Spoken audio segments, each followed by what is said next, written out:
대출 한도가 줄어들게 되면은 많은 실수요자들이 전세 끼고 내 집 마련을 한 후에 본인은 이제 월세를 좀 살다가 돈을 모아서 전세 빼주고 제 집으로 들어가는 이런 상황들이 조금 나타나지 않을까.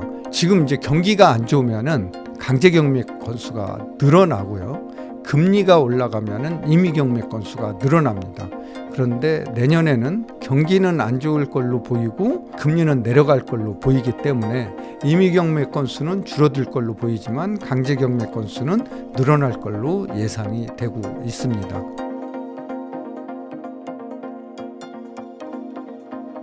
안녕하세요. 인터뷰 진행을 맡은 카프카입니다. 오늘은 고준석 대표님 모시고 부동산 시장에 대한 이야기 나누어 보도록 하겠습니다.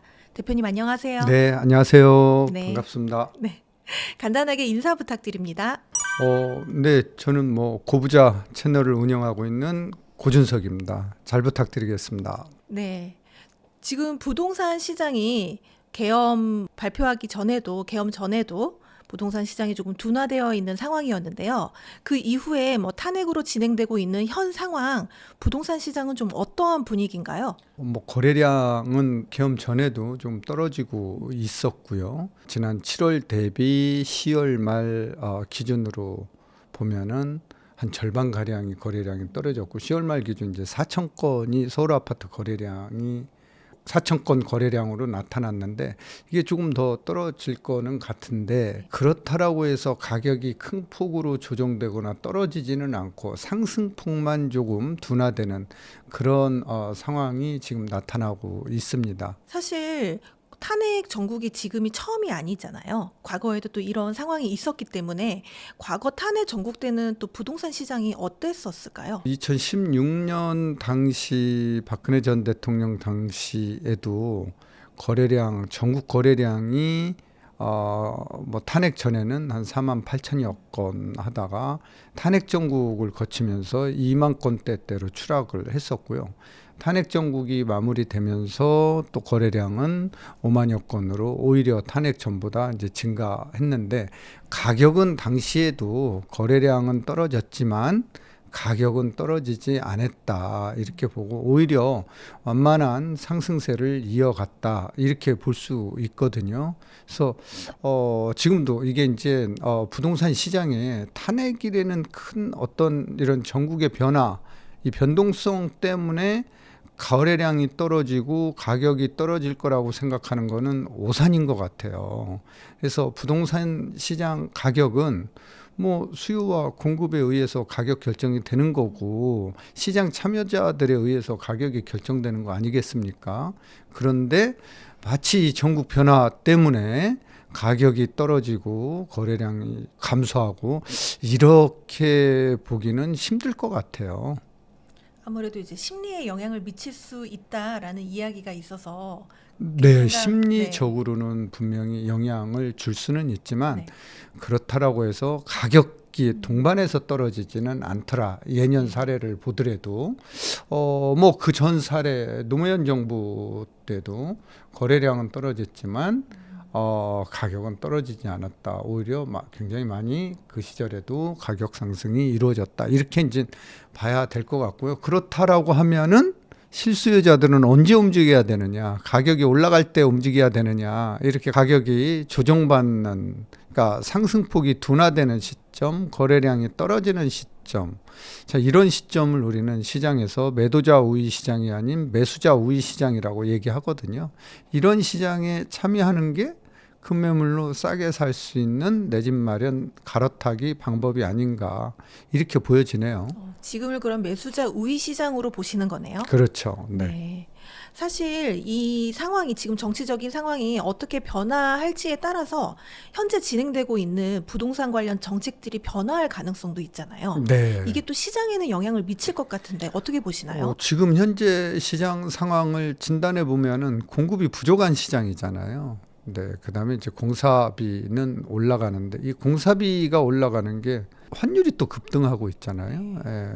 그러면 이제 건설 수입 원자재 가격도 상승할 거고 이게 이제 공사비에 영향을 줄 거고 인건비 공사비 상승하면은 분양가가 상승할 거고 그러면 이제 이런 분양가 상승이 결국은 주변 집값을 밀어 올리는 이런 이제 역할을 하는 건데, 근본적으로 지금 공급이 부족한 시장에서는 뭐 다 차지하고라도 가격 상승 요인이다. 또 하나 특히 이렇게 이제 내년 경제 성장률 전망이 그렇게 밝지만은 않거든요. 그러니까 1%대 성장률을 지금 예고하고 있는데 각 기관별 예측이, 그러면은 금리 인하 가능성도 굉장히 높아졌다 이렇게 보는 거거든요. 금리도 이제 떨어질 가능성이 되게 지금 높은 시점이고, 자, 이런 거를 종합해 보면은 가격은 당연히 우상향할 가능성이 높다 이렇게 보는 거죠. 네. 내년부터 공급 부족이 나타나나요? 실제 이제 입주 물량 부족이 이제 뭐 내년부터, 올해도 작년 대비해서 입주 물량이 부족했고요. 내년 뭐 내후년까지 입주 물량이 계속 부족하는 걸로 나타나고 있습니다. 사실 최근에 그 내 집을 마련하고 싶으신 분들 중에 어려운 부분이 대출이라는 말씀을 많이 하세요.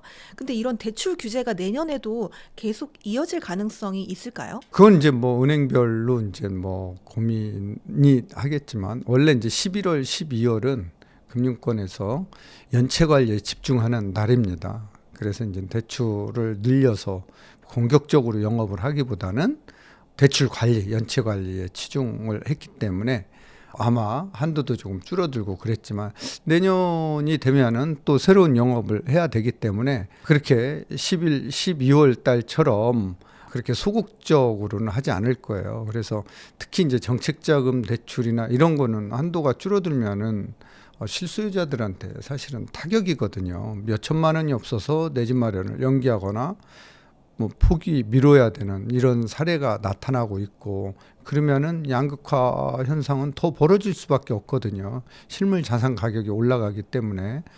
그래서 내년에 대출 한도는 뭐 제가 결정할 사항은 아니지만, 아무래도 은행권에서 그런 것들을 좀 잘 감안이 된다라고 하면은 그렇게 뭐 축소되거나 그러지는 않을 것 같아요.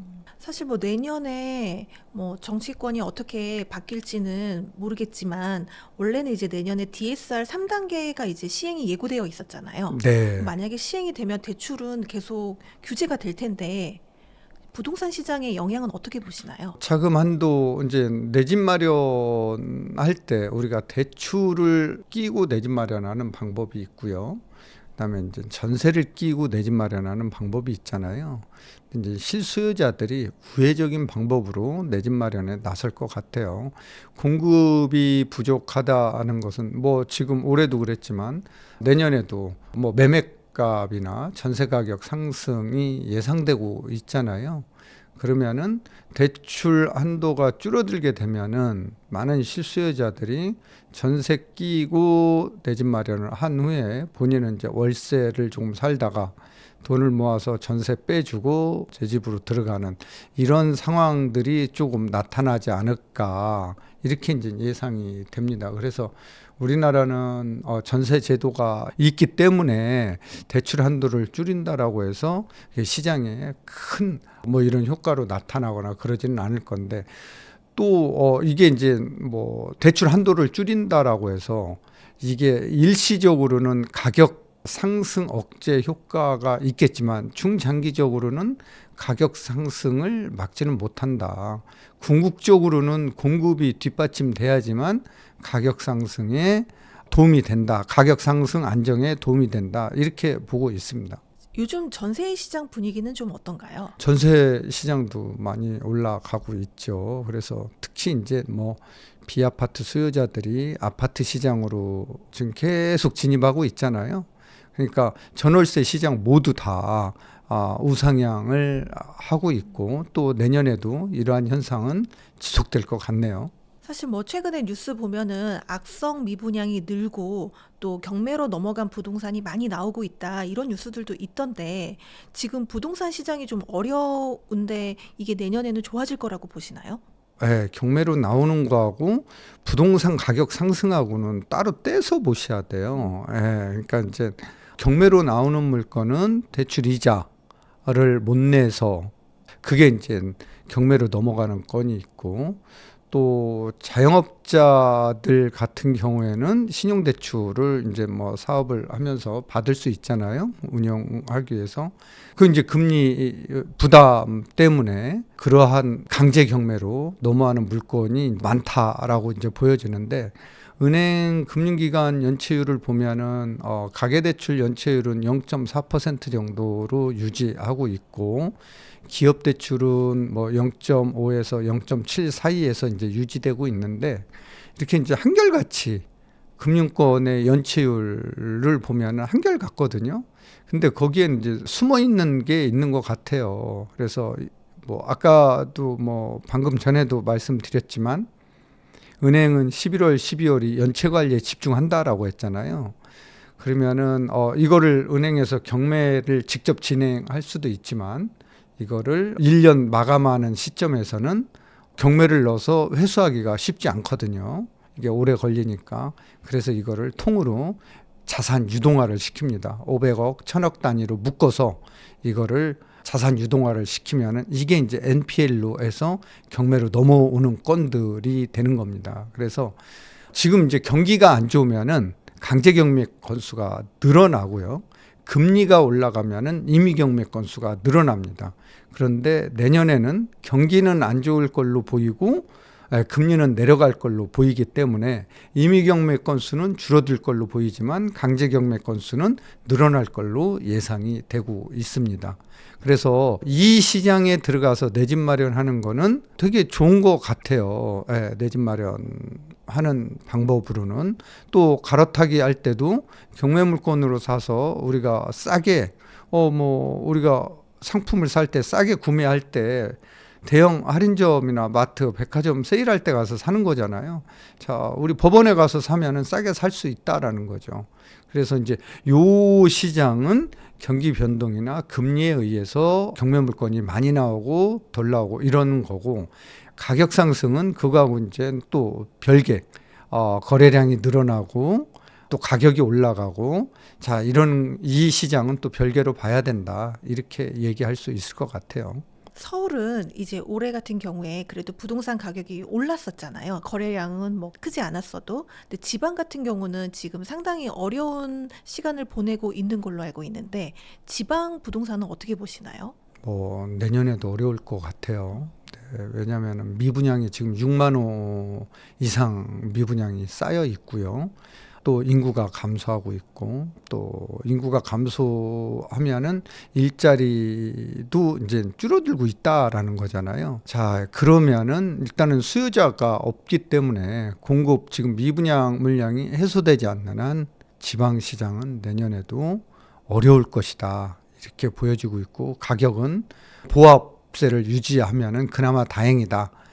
가격이 오히려 떨어질 가능성이 높다, 이렇게 보여지고 있습니다. 그런데 또 일각에서는 그래서 지금이 지방 부동산이 기회다라는 이야기도 있던데 어떻게 생각하세요? 일각의 얘기로만 들으시면 될 것 같아요. 그러니까 이제 우리가 부동산의 가장 중요한 거는 환가거든요. 내가 팔고 싶을 때, 내가 현금이 필요해서 처분할 때 환가가 잘 돼야 되는데, 지방 부동산은 환가하기가 쉽지는 않습니다. 그래서 환가하는데 한 100년이 걸릴 수도 있어요. 그래서 지방 부동산에 투자하는 거는 좀 지양해야 되지 않을까. 네, 이렇게 말씀드릴 수 있겠네요. 네. 아직 불확실성이 많이 있기는 한데요. 내년도 부동산 시장을 전망한다면 어떻게 보시나요? 저는 이제 내년에 부동산 시장은 공급이 지금까지 올해 이제 발표된 1기 신도시 선도지구도 발표했고요. 그린벨트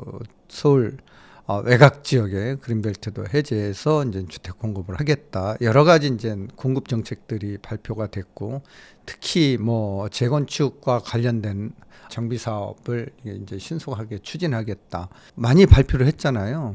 그래서 이런 것들을 꾸준히 추진하지 않으면은 안 된다. 그래서 어떤 상황이 발생하더라도 정권이 어떻게 바뀌든 안 바뀌든 그거를 떠나서 시장을 생각한다라고 하면은 이러한 시장의 가격 상승 요인들은 공급으로뿐이 해결이 안 된다. 이거를 감안해서 정책 추진을 차질 없이 하는 게 중요하다라고 보여지는데, 이런 것들이 이제 멈추거나 그러면은 당장은 가격에 영향을 안 미칠 수 있지만 중장기적으로는 가격 상승 요인이 될 수밖에 없다. 예, 그렇게 예상이 됩니다. 사실 지금 이제 탄핵이 헌재로 넘어간 상황에서 이게 뭐 뉴스를 보면은 뭐 4월, 뭐 5월, 뭐 빠르면 3월 이렇게 결정이 날 거다 이런 이야기를 하는데요. 그러면 어느 정도 불확실성이 좀 거쳐지는 상황이 되잖아요. 그러고 나면은 좀 부동산 시장이 좀 더 이제 불확실성이 거치니까 좀 더 선명해질 텐데, 그때는 그러면은 부동산 시장에 그게 좋은 영향으로 갈까요? 저는 뭐 아무래도 탄핵 정국이 종료가 되면은 뭐 시장은 거래량은 더 늘어날 수 있고 시장 참여자들이 많이 시장에 참여하겠죠. 그런데 내년에는 이제 연초부터 금리 이슈가 있을 수밖에 없어요. 예, 금리가 인하되기 시작하면은 시장은 또 틀려질 수 있거든요. 탄핵하고는 무관하게. 그래서 내 집 마련할 사람들은 저는 지금 1분기가 정말 내 집 마련에 아주 되게 중요한 시점이 아닌가. 그래서 탄핵이 끝나고 뭐 누구나 다 알잖아요. 탄핵 이 전국이 끝나면은 뭐 그때는 이제 금리도 0.25에서 0.5% 포인트 정도 인하가 될 거다. 이런 거는 누구나 다 상상하고 예상할 수 있는 거잖아요. 그러면은 가격은 그때 폭발적으로 올라갈 수 있을 거다. 탄핵 정권과 맞물려서. 그럼 그때 사면은 일단은 대가를 치러야 되겠죠. 비싼 가격을 좀 더 주고 사야 되겠죠. 가뜩이나 대출 한도도 스트레스 DSR 이거를 뭐 내년 9월부터 또 시행한다고 하잖아요. 자, 그러면은 안 되니까 미리 내 집 마련을 사는 게 되게 중요한 포인트가 아닌가, 그렇게 뭐 말씀드릴 수 있겠네요.